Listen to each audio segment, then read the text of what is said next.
오늘 시편은 표제가 특별합니다. 표제에 뭐라고 되어 있습니까? 다윗의 찬양시 이렇게 되어 있습니다. 시편에는 많은 찬양시가 있습니다. 하지만 그 많은 찬양시 중에 표제 자체가 찬양시라고 표시된 시는 145편이 유일합니다. 그러니 이 시는 학자들의 분류가 아니라 시 자체가 스스로 이거 찬양시다라고 규정하고 있는 것입니다.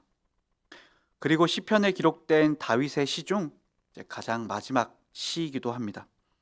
그래서 시편 145편은 시제에서 시편에서 표제로나 위치로나 특별한 의미를 가집니다.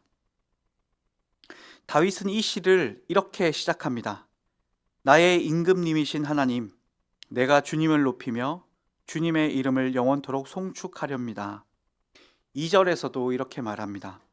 내가 날마다 주님을 송축하며 영원토록 주님의 이름을 송축하렵니다. 다윗은 하나님을 영원토록 송축할 것을 앞서 고백하고 있습니다.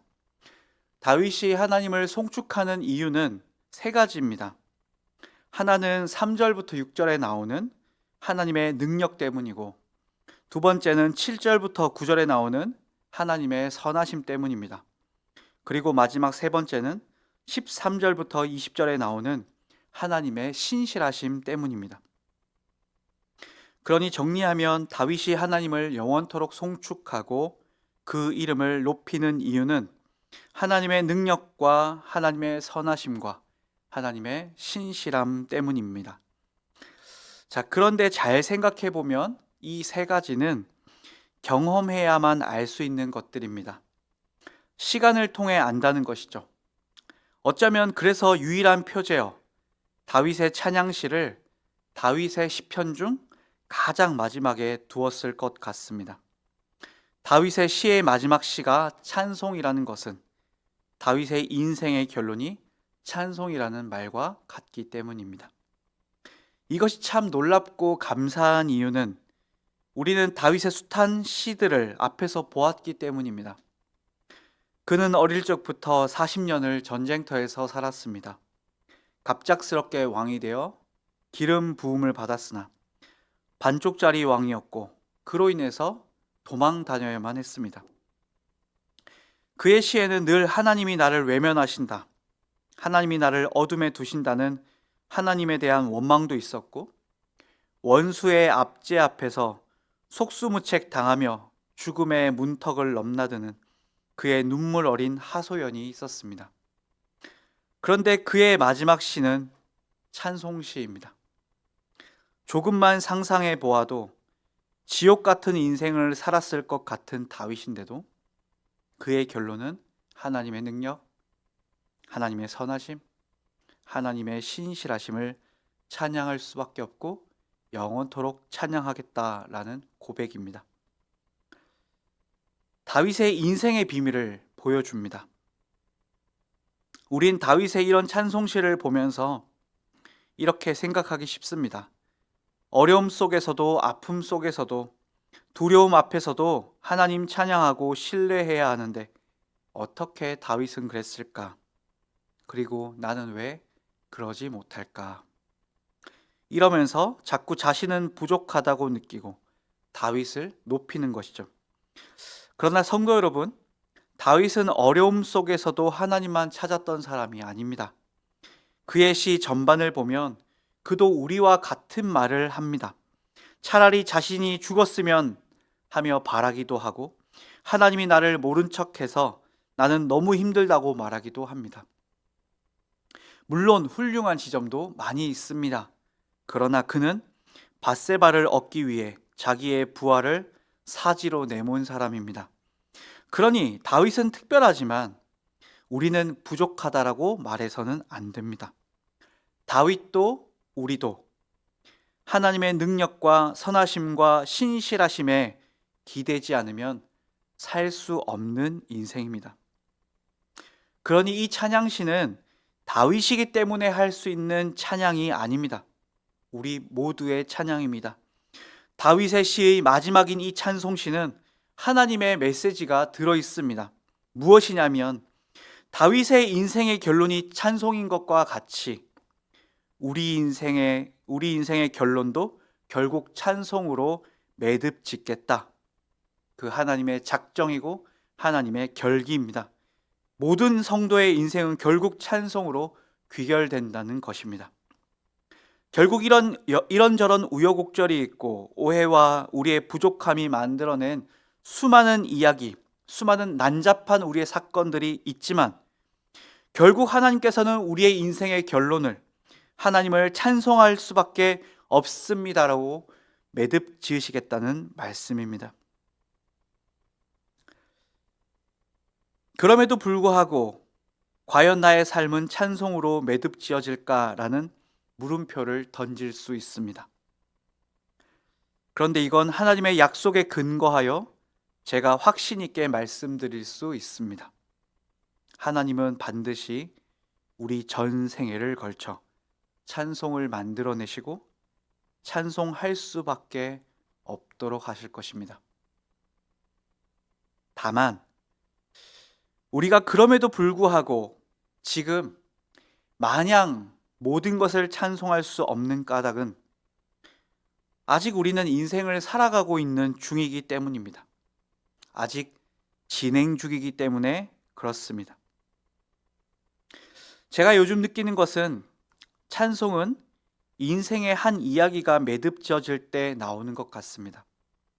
눈물의 사건, 고통의 사건, 긴 인내의 사건들이 하나가 매듭 지어질 때 비로소 거기서 하나님의 능력이 무엇이며 하나님께서 어떻게 나를 선하게 대하셨으며 하나님이 얼마나 신실하신지를 발견할 수 있다는 말이죠. 즉, 아직 이야기가 진행 중이라면, 아직 매듭 지어지지 않은 사건이라면 우리는 그 안에서 하나님의 능력을 충분히 이해하지 못합니다. 하나님의 선하심을 충분하게 납득하지 못합니다.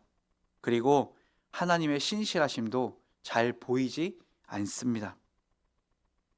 그 이야기가 매듭 지어져야 비로소 선명하게 하나님이 보이기 때문입니다. 이것은 마치 등산과 같습니다.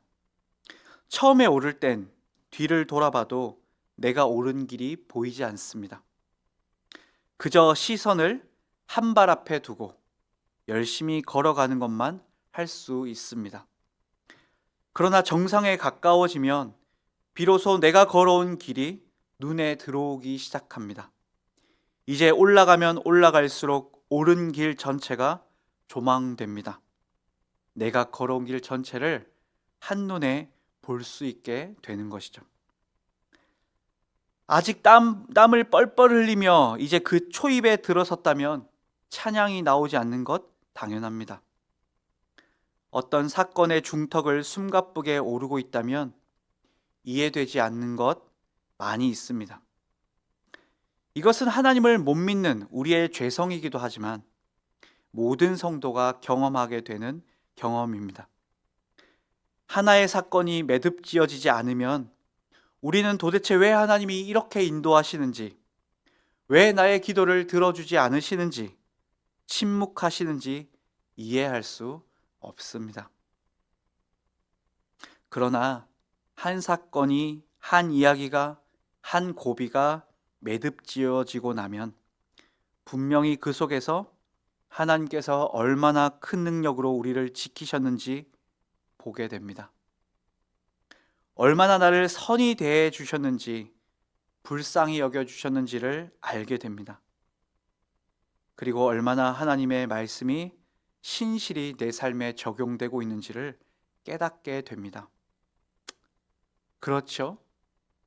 이미 우리가 살아온 이야기 속에서 경험하셨을 것입니다. 이미 경험한 다양한 우여곡절의 이야기의 결론은 무엇이었습니까?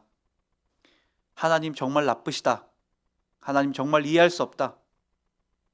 하나님은 정말 악하시다 라고 결론 난 이야기가 있습니까?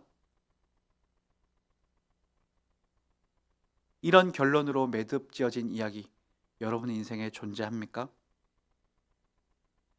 성도 여러분, 지금 한 사건을 지나고 있다면 하나님의 무심함에 실망하고 기도에 더디 응답하시는 것 같아 답답하고 하나님이 나만 홀대하는 것 같아서 속상하실 수 있습니다.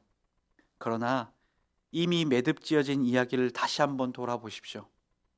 이미 힘겹게 올라 찬송으로 매듭지어진 다른 사건들을 기억해 보십시오. 하나님과 매듭지은 이야기를 떠올리며 다시금 하나님을 기대하고 신뢰하면서 오늘 주어진 길을 용감하게 걸어가셨으면 좋겠습니다. 더불어 한 이야기 한 이야기를 매듭지으시며 결국 우리 인생 전체를 매듭지으시고 결국 다윗과 같이 영원토록 찬송하게 하실 하나님을 기대하시며 오늘을 하나님께 소망을 두고 걸어가시길 바랍니다. 우리 눈에는 과연 그럴까 하여도 주께선 반드시 그리하실 것입니다. 결국 찬양하게 하시는 하나님의 신비, 결국 찬송으로 우리 모든 인생을 매듭지으실 하나님을 오늘도 찬양하며 신뢰하며 고된 길이라 할지라도 묵묵히 걸어가시길 바랍니다. 오늘도 찬송으로 마치실 하나님을 찬양하며 우리 함께 기도하겠습니다. 하나님, 오늘도 우리 인생은 하나님의 시간을 살아갑니다.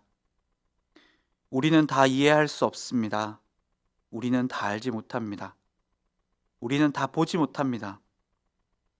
그러나 우리에게 약속하신 하나님의 말씀을 의지하며 신뢰합니다. 결국 찬송으로 매듭지으실 주님을 바라봅니다. 하나님, 그러나 우리 인생이 만만치 않습니다. 우리가 그저 살아내기에는 무겁고 혼란스럽습니다. 하나님이 보이지 않습니다. 하나님이 멀게 느껴집니다. 그러나 하나님, 동시에 오늘도 하나님께서 능력으로 우리 삶을 지탱하시는 것을 믿습니다. 우리를 선하게 이끄시는 것을 믿습니다. 그리고 하나님께서 신실하시기에 우리가 하나님의 이름을 부를 수 있음을 압니다. 주님, 오늘도 우리를 지켜주십시오. 우리는 알지 못하나 찬송으로 이끌어 주십시오. 살아계신 예수님의 이름으로 기도합니다. 아멘. 하늘에 계신 우리 아버지여, 이름이 거룩히 여김을 받으시오며 나라가 임하시오며 뜻이 하늘에서 이루어진 것 같이 땅에서도 이루어지이다. 오늘 우리에게 일용할 양식을 주시옵고 우리가 우리에게 죄 지은 자를 사하여 준 것 같이 우리의 죄를 사하여 주시옵고 우리를 시험에 들게 하지 마시옵고 다만 악에서 구하시옵소서. 나라와 권세와 영광이 아버지께 영원히 있사옵나이다. 아멘.